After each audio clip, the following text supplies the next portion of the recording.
안녕하세요. 오늘은 호흡기계 나가보도록 할게요. 성인간호 호흡기계. 자, 앞에 퀴즈 형식으로 넣어놨는데요. 흡기, 호기 이렇게 내놨어요. 우리가 들이마시는 호흡을 흡기라고 하고요. 들이마실 때는 당연히 산소가 많겠죠. 호기, 내쉬는 호흡으로 이산화탄소가 많습니다. 호흡기계에서 중요한 것들 우리 이제 검사나 어떤 질환들이 있는지 보고 갈 건데요. 자, 제가 여기 빈칸으로 해놨어요. 하지만 힌트를 내놨죠.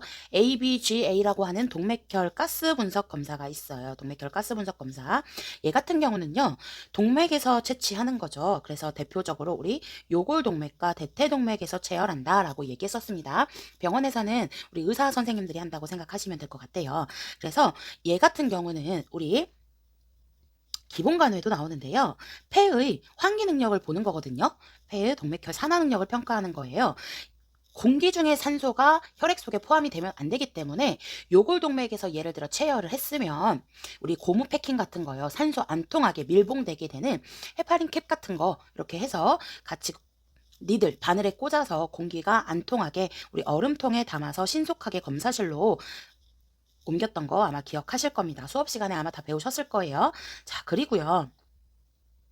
여기 이제 동맥이 나오니까 한번 좀 얘기를 해볼게요. 기본간호에서 우리 이제 간호조무사 시험에서는 기본간호 문제가 잘 나오니까 끝까지 열심히 봐야 된다고 얘기했었는데요. 자, 요골동맥, 대퇴동맥. 기본적으로 동맥에서는 맥박을 측정할 수 있었죠. 자, 기본적으로 성인의 기본 맥박. 얼마까지 보실 거죠? 그렇죠? 100회는 넘기지 않는다. 60에서 100회까지 볼 거예요. 자, 그럼요. 신생아의 맥박은 더 빨리 뛴다고 얘기했어요. 120에서 140. 저는 선생님들한테 성인과 신생아의 기본적인 바이탈 사인은 무조건 암기를 해야 된다고 계속해서 설명을 합니다. 자, 그럼요. 이제 여기 요골동맥의 특징은 뭐죠? 우리가 흔하게 맥박을 잴 수 있다라고 물어보면 요골동맥. 대퇴동맥은요. 그쵸? 서해부에 지나가는 큰 혈관을 얘기를 하는데요. 그 외에 또 뭐가 있어요? 혈압계를 감는 상완동맥 같은 것도 있었고요. 자, 그 다음에 발의 혈액순환을 본다 해서 족배동맥 같은 것도 있었죠. 그리고 또 뭐가 있을까요? 응급 상황에서 또 확인해 볼 수 있는 경동맥 같은 것도 있습니다. 자, 기초해부에서 나오는 것들 한번 또 잠깐 훑고 갈게요. 기초해부 생리에서는요. 폐가 우리 호흡기계를 비강으로부터 기도 그리고 기관지 그래서 폐의 말단 부분에 포도송이처럼 꽈리 모양으로 있다 해서 거기에서 가스 교환들이 이루어지잖아요. 그래서 얘는 뭐라고 해요? 폐의 포도송이다 해서 폐포라고 하는 것들 같이 기억해 주시면 될 것 같아요. 자, 지나가기 전에요. 우리 그 ABGA 혹시 기본적으로 이게 침습적인 검사잖아요. 어찌됐든 간에 바늘을 혈관으로 직접적으로 꽂는 거기 때문에 대상자에게서는 침입적이다, 침습적이라고 얘기를 하는데 매번 이렇게 침습적인 검사를 할 수가 없으니까 비침습적인 검사다라고 해서요. 요즘에 우리 이제 코로나 때문에 체온계나 맥박삼소 계측기라고 해서요. 옥시메트리라고도 하는 거 그런 거 집에 구비하고 계시는 분들 많은 있으실 거예요. 그래서 비침습적으로 확인할 수 있는 옥시미터라는 게 있다. 또 같이 기억해 주시면 될 것 같아요. 자, 하나만 더 보고 가자면요. 얘도 정상 범위 수치가 있었어요. 그래서 제가 세 가지는 좀 암기하면 좋을 것 같다라고 얘기했었는데 산소 분압 어떻게 되죠? 그쵸? 80에서 100이다. 이산화탄소 분압은 어떻게 돼요?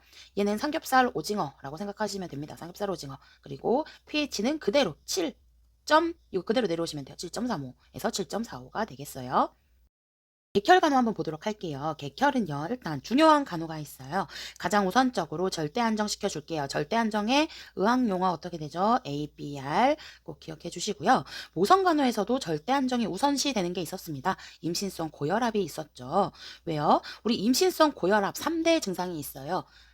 부담이 너무 크다. 고부담으로 암기하자고 했었는데 고혈압, 부종, 단백뇨 순서대로 3대 증상들이 나타나게 돼요.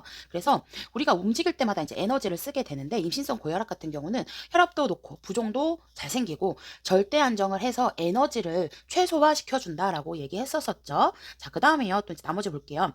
객혈 있을 때 계속 그냥 음식 섭취 당연히 안 하겠죠. MPO 유지시켜 주세요. 자, 그 다음에 큰 기침을 격려하는 게 아니라 장기침을 격려한다라고 했고 흉부에 냉찜질 적용한다고 얘기했었죠. 그리고 기도 폐쇄로 인한 질식 주의한다. 자, 그 다음에요. 그럼 큰 기침은 또 어디서 나와요? 아직 응급간호 진행 안 하신 선생님들도 있을 텐데 큰 기침은 질식 파트에서 우리 응급에서요. 대상자에게 이물질이 입에 걸렸을 때, 이물질이 기도에 걸렸을 때 하임리법 하기 전에 우선적으로 큰 기침을 격려한다라는 말들이 나옵니다. 그래서 객혈에서는 장기침 격려, 그 다음에 우리 응급 쪽에서 이물질이 걸렸을 때는 큰 기침을 우선적으로 격리한다. 기억해 주시고요. 자, 그 다음에 객혈이 있는 상태에서요. 의사표시를 위해서 대상자의 침상 옆에다가 필기구 준비해 둘 수가 있어요. 우리 기본간호에서도 이런 말들이 나와요. 어디서 나오냐면요. 우리 기관절개관이라고 해서 대상자의 목에다가 절개관 삽입한 거 한번 우리 기본간호 나가셨을 텐데요. 거기에서도 말이 대상자와 의사소통하기 위해서 원활한 의사소통을 위해서 필기구를 준비해 준다라고는 얘기 같은 거 중요한 간호 중에 하나였던 것도 같이 기억해 주실 거고요. 자, 그럼요. 이 기관절개관 관련해서 또 중요한 것들이 있었잖아요. 기본간호 잠깐 훑고 갈게요. 얘 같은 경우는 여기 주변부에서 절개관 주변부에서 면봉이나 휴지 조각이 들어가면 안 되니까 면봉 휴지 조각 안 들어가게 조심한다고 했고요. 습도를 유지하기 위해서 젖은 꺼즈 같은 거 대줄 수 있고요. 만약에 이 절개관이 빠졌어요. 그럼 중요한 간호 뭐예요? 이동겸자로 벌리고 있을 수 있겠죠. 그런 것들 같이 기억해 주시면 될 것 같고요. 자, 그럼 그때 기관절개관 어떤 걸로 소독했죠? 그쵸, 과산화수소로 소독했다라고 같이 또 기억해 주시면 될 것 같습니다. 자, 나머지 이제 마저 진행해 볼게요. 부적당한 가스 교환으로 입술 등이 푸르게 변할 수 있습니다. 청색증, 겉으로 보여지는 거 객관적인 지표다라고 얘기했어요. 주관적인 지표는 뭐죠? 대상자가 호소하는 것들, 예를 들어 불면, 불안, 이런 호소하는 것들이 주관적 지표에 들어간다라고 생각하시면 될 것 같아요. 자, 가장 좋은 거담제, 가래를 제거해준다, 객담을 제거해준다라고 해서 물이 들어가게 돼요. 그래서 우리 기본적으로요, 호흡기계 질환들이나 염증 질환에서는 충분한 수분 섭취를 격려해주는 게 가래를 묽게 해주는데 상당히 도움된다라고 생각하시면 되고요. 기침 완화제라고 해서요, 진해제, 시럽제제 성분들이 많은데 이런 경우는 약물이 흡수가 잘 되게 하기 위해서 약물의 효과를 나타내게 하기 위해서요, 복용하고 나서 바로 물 섭취는 하지 않는다라고 얘기했었죠. 자, 호흡기계 급성기관지염이든 만성기관지염이든 여러 가지 질환들 또 같이 나오는데요.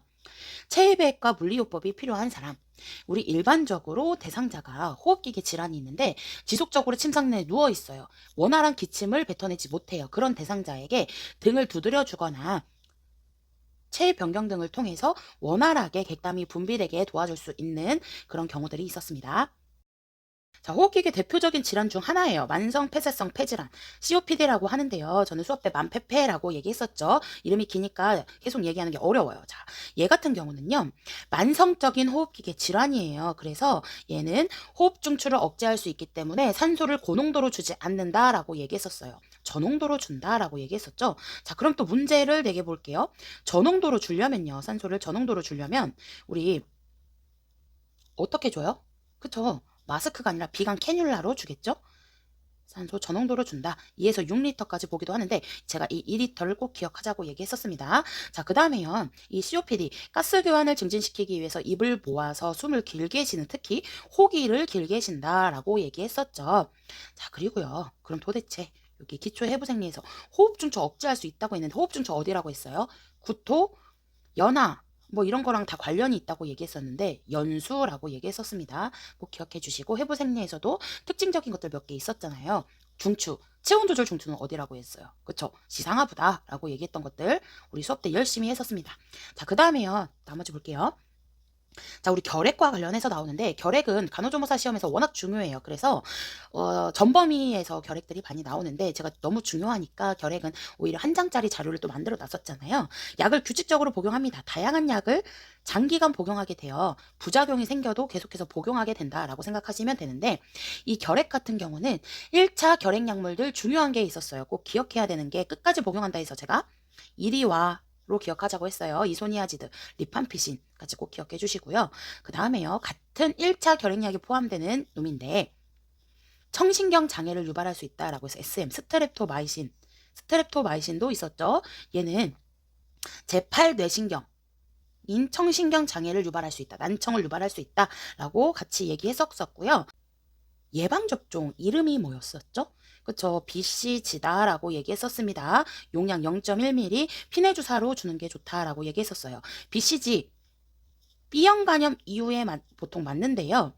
아이에게 신생아가 태어나고 나서 우선적으로 예방접종 맞는 거 B형 간염, 그 다음에 BCG가 될 텐데 만약에 문제에 가족 중에 결핵이 있다라고 하면 BCG가 먼저 나와야 된다고 얘기했었죠. 자, 그 다음에요. 이 결핵 같은 경우는 확인할 수 있는 결핵에 감염되었었는지 확인해 볼 수 있는 검사가 있다고 했었잖아요.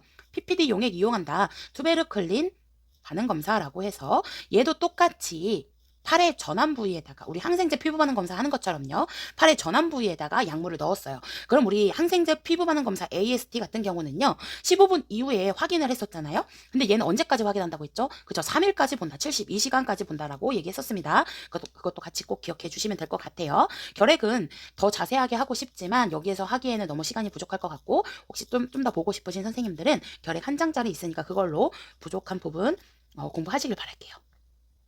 자, 그 다음에요. 우리 폐렴 볼게요. 말 그대로 폐의 염증을 폐렴이라고 하죠. 염증이 생겼으니까 당연히 열날 수 있어요. 치료하기 위해서 항생제 들어갈 수 있습니다. 자, 항생제는 중요하죠. 염증 질환에서 항생제는 거의 쓴다고 생각하시면 되는데 수술 이후에도 쓰잖아요, 우리.